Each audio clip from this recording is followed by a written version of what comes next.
एक बार धनचंद नाम का एक सेठ था। वो बहुत कंजूस था। उसके पास कोई भी नौकर ज्यादा दिन तक नहीं टिकता था, क्योंकि वो काम पर रखने से पहले नौकर के सामने 3 शर्त रख देता था, जिसको कोई भी पूरा नहीं कर पाता। एक दिन मदन नाम का एक लड़का सेठ के पास नौकरी मांगने आया। वो सेठ से बोला वो बहुत दूर से आया है, इसलिए उसको कुछ काम दे दे। सेठ बोला, ठीक है, तुमको नौकरी पर तो रख लूंगा, लेकिन मेरी 3 शर्त है मदन ने शर्त पूछी। सेठ बोला, कि तुमको दिन में या रात में जब भी मैं कोई काम बोलूं तुमको वो करना पड़ेगा। दूसरी शर्त, तुमको दिन में केवल एक बार ही भोजन मिलेगा।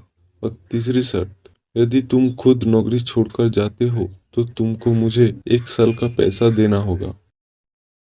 मदन सेठ की सारी शर्त मान गया। सेठ बहुत कंजूस था।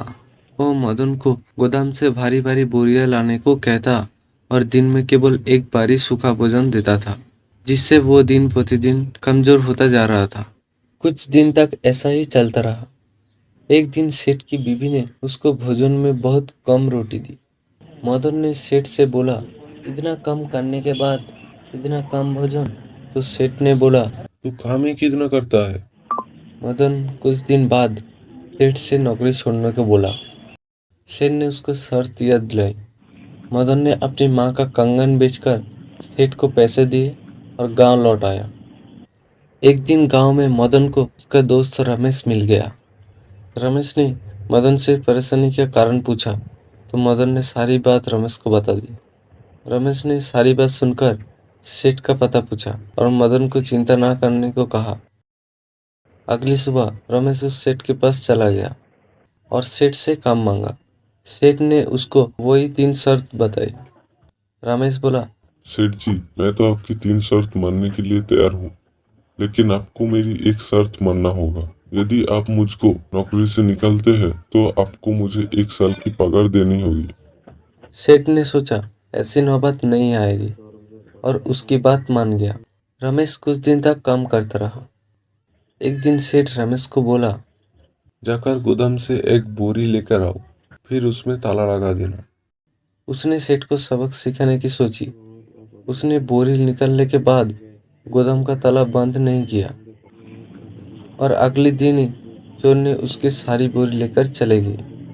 फिर सेठ ने रमेश से पूछा, तो रमेश बोला, उसने तो ताला लगाया था, शायद चोर ताला भी तोड़कर ले गए।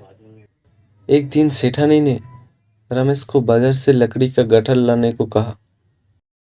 लकड़ी लाने के बाद रमेश ने पूछा, ये लकड़ी का गट्ठर कहाँ पर रखूं? सेठानी ने गुस्से में बोला। मेरे सिर पर रख दे। रमेश ने ऐसा ही किया। लकड़ी का गट्ठर सेठानी के सिर पर रख दिया, जिससे सेठानी चिल्लाई। सेठ ने रमेश को नौकरी से जाने को कहा। रमेश ने सेठ को शर्त याद दिलाई। सेठ उसको पैसे देने लगा। तब रमेश ने सेठ को सारी बात बता दी कि वो अपने दोस्त मदन का बदला लेने के लिए वहाँ आया है। उसने सेठ से मदन को पैसा लौटाने को कहा। सेठ ने रमेश को मदन को पैसे लौटा दिए। रमेश ने वापस अपना गांव चला गया। रमेश ने गांव आकर पैसे मदन को दिए, जिससे मदन बहुत खुश हो गया।